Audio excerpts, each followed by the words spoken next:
Le ton monte encore un peu plus fort entre Emmanuel Macron et Benyamin Netanyahou. Sur Europe 1 et CNews, hier soir, le Premier ministre israélien décrivait les opérations militaires à Gaza et au sud Liban comme, je cite, une guerre de civilisation contre la barbarie. Réaction du président de la République aujourd'hui: je ne suis pas sûr qu'on défende une civilisation en semant soi-même la barbarie.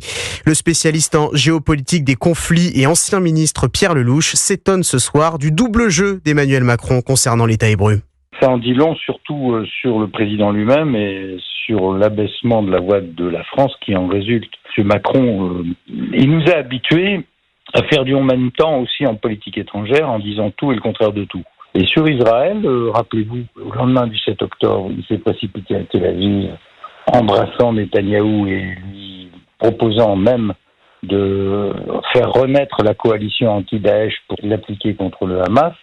Et aujourd'hui, il est sur une ligne exactement contraire, qui condamne Israël pour barbarie, c'est-à-dire à peu près la même chose que l'action menée à la Cour de justice internationale par l'Afrique du Sud, qui poursuit Israël pour génocide.